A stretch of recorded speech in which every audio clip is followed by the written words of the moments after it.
Conforme mais países e empresas voltam seus olhos para o espaço, você pode se perguntar: qual é o objetivo final? Queremos apenas nos tornar uma espécie capaz de viajar pelo espaço? Explorar o sistema solar para o benefício da humanidade?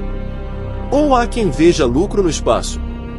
Descobrimos muitas razões surpreendentes pelas quais a mineração no espaço, especialmente na nossa Lua, pode realmente acontecer nas próximas décadas. Por quê? Bem, espere até descobrir o que pode ser extraído por lá. O primeiro recurso é o hélio 3. Talvez você já tenha ouvido falar do hélio 3 em histórias de ficção científica, pois teorias sugerem que ele é o combustível ideal para um tipo de reator nuclear limpo, sem radiação e sem subprodutos perigosos. Ele também possui aplicações na medicina e em detectores de radiação. No entanto, é extremamente raro na Terra. O hélio 3 ocorre naturalmente e pode ser encontrado em depósitos de gás natural. Mas não é viável extrair, pois, mesmo nesses depósitos, existem apenas cerca de 100 partes por bilhão. Para exemplificar, se tivéssemos 1 bilhão de metros cúbicos de gás natural, seria possível extrair apenas 15 kg de hélio 3. Na maioria das vezes, isso não compensa economicamente. Também podemos produzir hélio 3 como subproduto do decaimento radioativo do trítio. Contudo, o trítio é um componente essencial de armas nucleares. Com a desaceleração da produção mundial dessas armas, os estoques de hélio 3 também diminuíram. Considerando que não queremos mais trítio no mundo, precisamos encontrar outra fonte de hélio 3, especialmente se a tecnologia evoluir o suficiente para que reatores de hélio 3 se tornem realidade. Felizmente, temos um mundo orbitando a Terra agora mesmo que foi bombardeado por hélio 3 durante bilhões de anos, a Lua. Graças ao Sol, o vento solar transporta hélio 3 em direção ao nosso planeta, mas o campo magnético da Terra o desvia. Já a Lua, que não possui um campo magnético protetor, simplesmente absorve o hélio 3 na camada superior do solo, chamada rególito. Não estamos falando de grandes quantidades, no máximo 50 partes por bilhão. Porém, como o recurso está espalhado por toda a superfície lunar, e não apenas em pequenos bolsões, ele pode ser coletado junto a outras operações de mineração. Além disso, o hélio 3 poderia ser usado para abastecer reatores na própria Lua, ajudando uma base lunar a se tornar autossuficiente. Algumas pessoas acreditam que a mineração de hélio 3 na Lua não será viável. No entanto, a China afirma que, eventualmente, a extração de hélio 3 é um dos principais objetivos do seu programa de exploração lunar chinês. Cientistas americanos, europeus e indianos declararam que considerarão essa possibilidade no futuro, e a Rússia está atualmente conduzindo um estudo de viabilidade. Até empresas privadas estão de olho nessa oportunidade. Como a concentração de hélio 3 na rególito lunar é relativamente baixa, faria sentido que, ao minerar hélio 3, outros recursos também fossem extraídos simultaneamente. Mas o que mais pode ser encontrado no rególito lunar? Acontece que o rególito lunar é rico em diferentes minerais. Esta imagem em mosaico de cores falsas da Lua, por exemplo, mostra diferentes depósitos minerais na superfície lunar. Existem grandes quantidades de metais como ferro, titânio, alumínio, silício, cálcio e magnésio. Embora alguns desses metais estejam presos em minerais difíceis de acessar ou em óxidos, separá-los pode produzir subprodutos úteis, como oxigênio e hidrogênio. Esses elementos, embora básicos e comuns na Terra, são essenciais para a autossuficiência de uma colônia lunar.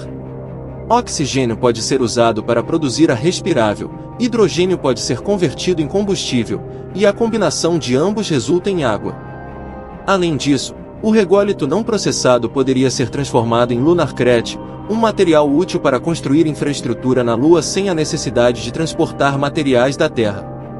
Vidro também pode ser facilmente produzido a partir do rególito. E como mencionado anteriormente, embora não seja ideal, algumas plantas podem crescer no rególito lunar, ajudando a base lunar a cultivar alimentos de forma autossuficiente, além das opções de cultivo hidropônico. Talvez o recurso mais importante encontrado na Lua sejam os metais de terras raras. Curiosamente, esses metais, que ocupam um grupo específico na tabela periódica, não são tão raros na Terra. O problema é que eles não se concentram em grandes depósitos, mas estão dispersos na crosta terrestre. Isso torna a mineração extremamente difícil e gera danos ambientais e sociais massivos. Poucos países têm depósitos grandes o suficiente para explorar esses metais. Mesmo assim, muitos evitam a mineração devido às graves consequências ambientais. A China, que possui cerca de 30% da oferta global de terras raras, controla 95% do mercado porque é um dos únicos países que investe pesadamente nessa exploração. No entanto, alguns dos depósitos controlados pela China estão fora de suas fronteiras. Um dos grandes depósitos, por exemplo, está em Mianmar, onde um recente golpe militar pode ter mudado o controle sobre a mineração. Com o aumento da demanda por veículos elétricos e seus grandes pacotes de baterias, a busca por terras raras só aumentará. Isso levanta a questão: países como Estados Unidos, Canadá, Austrália e África do Sul começarão a explorar mais seus próprios territórios? Ou, para evitar maiores danos ambientais na Terra, será mais viável buscar essas terras raras na Lua? Embora esses metais não sejam mais comuns na Lua do que na Terra, já foram identificados depósitos na superfície lunar. Além disso, a poluição causada pela mineração na Lua não terá os mesmos impactos devastadores que teria aqui.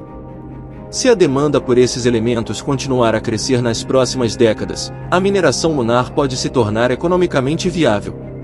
E mais, controlar esse mercado significa influenciar os preços, dando uma vantagem estratégica imensa ao país que liderar essa exploração. Será que a China manterá sua posição dominante? Ou outros países e empresas espaciais disputarão essa oportunidade? Só o tempo dirá. E isso nos leva a outra questão curiosa: quem realmente tem o direito de minerar na Lua? Bem, a resposta ainda é incerta. O principal tratado espacial, ao qual a maioria dos países do mundo aderiu, é chamado de Tratado do Espaço Exterior, ou Terra Space Treaty. Ele abrange questões como a proibição de armas de destruição em massa no espaço, a proibição de bases militares no espaço e a proibição de reivindicar qualquer corpo celeste como território. No entanto, não trata diretamente da mineração. Outros tratados foram propostos para regulamentar a mineração no espaço, mas, até agora, apenas países que não possuem programas espaciais significativos aderiram a eles.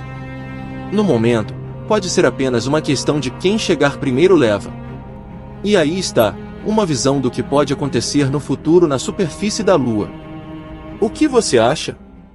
A mineração na Lua pode ser viável algum dia, ou seria apenas um sonho caro e perigoso? Adoraria ouvir sua opinião nos comentários abaixo. Obrigado por assistir. Gostou do vídeo? Então não se esqueça de curtir e se inscrever no canal. Até mais, exploradores do universo!